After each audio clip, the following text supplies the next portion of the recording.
Mbetëm në qëndrimin tim se nuk ka vend badenterin në vendimet e gjykatës kushtetuese, sepse nëse vendoset ai mekanizëm për tema etnike, atëherë më mirë është që gjykata të mbyllet. Këtë e theksoi kryetari i gjykatës Darko Konstantinovski pavarësisht kërkesave të vazhdueshme të partive shqiptare për vendosjen e vendimarrjes së dy fish në gjykatën kushtetuese për temat që kanë të bëjnë me çështjet etnike. Аз став го имам кажано. Таквов механизам е соодветен за политички органи, како што е собранието, и е здрав механизам. Меѓутоа, во институција како што е Уставниот суд, која е чисто правна институција, воведување на механизам, може би сум бил брутален, ама сум кажал подобро е да се затвори институцијата отколку да се воведе таков механизам. Зашто? Затоа што во тој случај нема правните аргументи.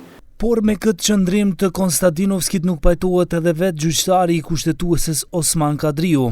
Ai në një intervistë për Kohan tha se metoda e marrjes së vendimit duhet të ndryshohet, respektivisht të futet badenteri edhe në gjykatën kushtetuese sa më shpejt të jetë e mundur. Duhet patjetër të ndryshohet, ju lutem, mënyra e vendimarrjes dhe mënyra e votimit.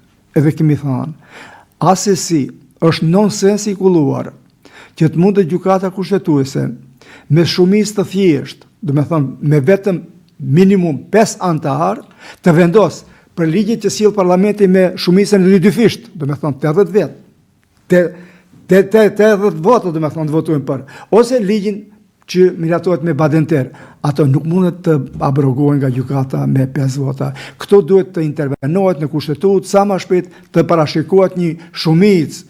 Këta politikanët e jonë përdorin termin shumicën e badenterit. Përveç vendosjes së këtij parimi për votime të 2 fishta në ligjet për çështje etnike, për të cilat insiston BDI, ata kërkojnë që edhe zgjedhja e qeverisë të votohet me shumicë të badenterit.